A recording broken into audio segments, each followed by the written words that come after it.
Hai, selamat datang di channel ini. Kembali lagi bersama Aldi.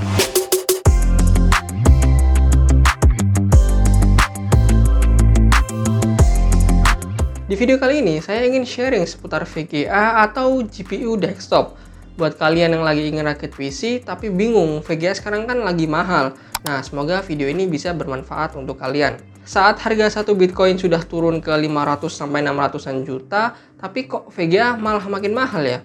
Buat kaum kire-hore seperti kita yang ingin rakit PC kan jadi bingung karena budgetnya semakin membengkak atau malah jadi nggak cukup budgetnya. Selain VGA, beberapa komponen PC lainnya juga ikutan naik, tapi di video kali ini saya akan fokus dulu ke VGA-nya aja. Pertanyaannya, apakah kalian memang benar-benar sudah butuh untuk ngerakit PC saat ini? Kalau masih bisa ditunda ya tunda aja dulu, mungkin tahun depan.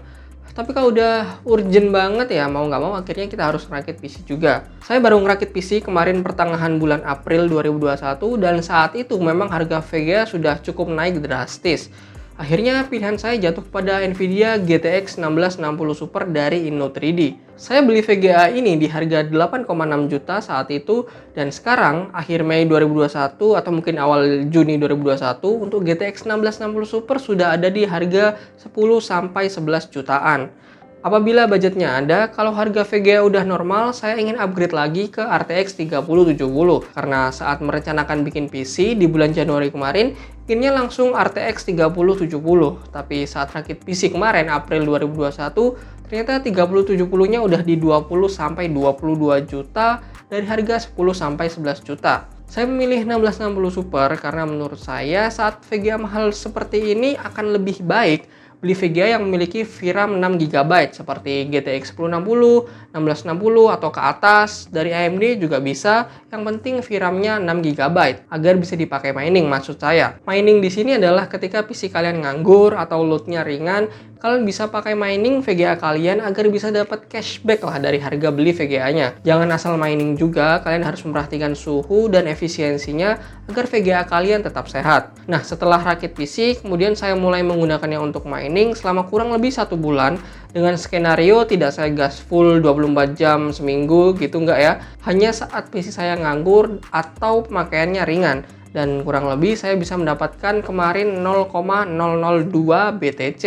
Yang kemudian saya jual dengan harga BTC saat itu di 650 sekian juta. Dari harga VGA-nya 8,6, sekarang udah dapat cashback 1,3 juta dalam 1 bulan. Kalau setiap hari running miningnya dengan mengistirahatkan selama 1 jam setiap hari, mungkin aja dapatnya bisa lebih banyak. Tapi banyak faktor juga yang mempengaruhi pendapatan kita setiap harinya.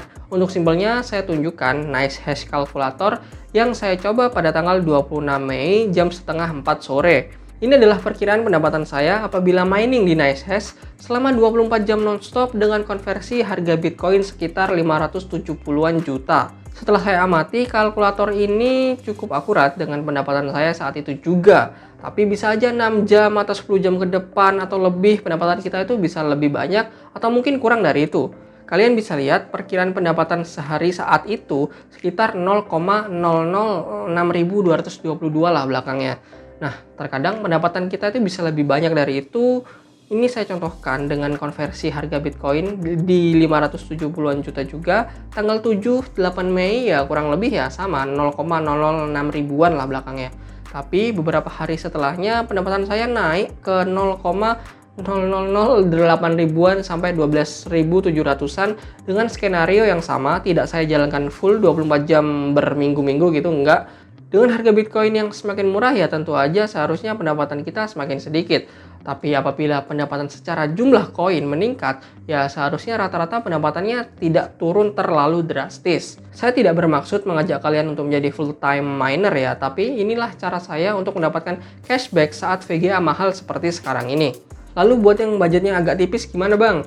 Nah, setelah saya coba pertimbangkan, inilah VGA pilihan saya untuk kalian yang saat ini budgetnya sekitar 1-3 jutaan. Memang VGA yang ada di list ini tidak bisa dipakai mining Ethereum, tapi setidaknya untuk harga sekarang masih termasuk terjangkau. Lupakan sudah harga VGA tahun 2020-2019 kemarin, karena sekarang 2021 kondisinya memang seperti ini.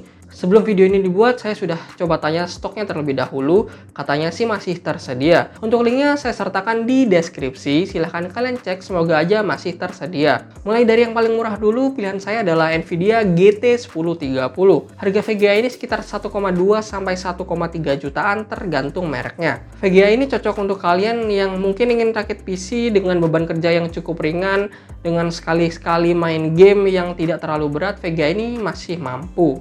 Saya sertakan di deskripsi link video terbaru dari Jagat Review yang ngetes GT 1030 untuk gaming dan content creation. Pilihan kedua saya adalah RX 550 4GB. Harga VGA ini sekitar 1,9 sampai 2 jutaan. Dan untuk performanya tentu aja lebih kenceng dari GT 1030.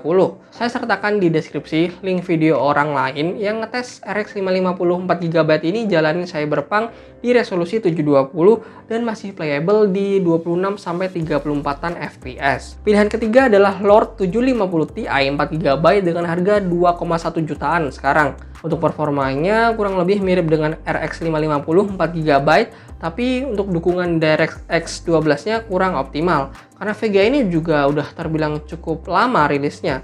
Tapi poin plusnya adalah dia sudah memiliki NVENC. Fungsi dari NVENC adalah untuk mengakselerasi pekerjaan yang sudah support dengan fitur NVENC itu sendiri. Contohnya di Adobe Premiere, ketika kita ekspor terdapat pilihan hardware encoding atau software encoding. Nah, ketika kita pilih software encoding, maka proses ekspornya menggunakan tenaga penuh dari CPU dan sebagian dukungan dari GPU. Sedangkan ketika menggunakan hardware encoding, maka proses ekspor akan mengutamakan kemampuan GPU dengan bantuan CPU di beberapa kondisi tertentu. Pilihan keempat dan menurut saya yang paling worth it adalah GTX 1050 2GB. Dan harga di sekitar 2,1 sampai 2,2 jutaan. Untuk ukuran VRAM-nya memang terbatas di 2GB, tapi ini adalah GTX 1050 loh, dimana lumayan masih fresh umurnya dibandingkan 750 Ti.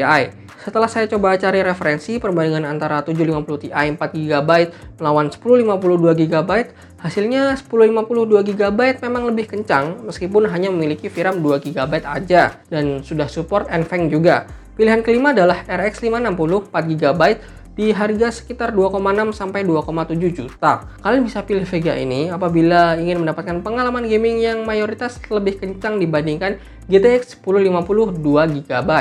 Keenam, sekaligus pilihan terakhir dan termahal yaitu GTX 1050 Ti 4GB di harga 3,3 sampai 3,6 jutaan. Apabila kalian ingin performa gaming dan content creation yang masih cukup mumpuni saat VGA mahal seperti ini, GTX 1050 Ti 4GB merupakan pilihan yang masih menarik. Semua rekomendasi saya adalah VGA dengan kondisi baru. Apabila kalian cari VGA yang sudah saya sebutkan tadi dengan kondisi bekas, harusnya bisa lebih murah. Tapi kalian harus teliti dalam menyeleksi sebelum membelinya. Usahakan kalau bisa COD atau setidaknya minta garansi seminggu untuk ditesting terlebih dahulu. Kalau saya pribadi, apabila budgetnya mepet, saya lebih milih GTX 1050 2GB karena menurut saya performa gaming dan content creation-nya masih cukup bisa diandalkan dengan settingan tertentu. Misal untuk main game 1080 dengan setting low atau mungkin 720 tapi sedikit dinaikkan kualitasnya. Dan untuk editing video misalnya, ya editnya filenya Full HD aja dengan 2-4 layer seharusnya masih kuat dengan preview setting di setengah atau mungkin seperempat. Saat VGA mahal seperti ini, menurut saya GTX 1050 2GB adalah VGA sementara yang masih layak banget untuk dibeli. Semoga aja harganya masih di 2,1 atau 2,2 jutaan. Apabila kalian budgetnya masih lebih ya langsung aja beli yang sesuai dengan budget kalian saat itu dan nggak perlu ditunda kalau memang sudah perlu. Well, itulah dia rekomendasi pilihan VGA saya untuk kalian yang budgetnya cukup ngepas. Kalian bisa pertimbangkan mana yang sesuai dengan budget dan kebutuhan kalian. Apabila nanti harga VGA sudah kembali normal dan kalian ingin upgrade VGA lagi, setidaknya kalian tidak rugi terlalu banyak. Sekian dulu video kali ini, terima kasih buat kalian yang udah nonton, jangan lupa klik like, komen, dan subscribe channel ini beserta aktifkan tombol loncengnya agar kalian tidak ketinggalan video terbaru dari channel ini. Terima kasih sudah menonton dan bye-bye.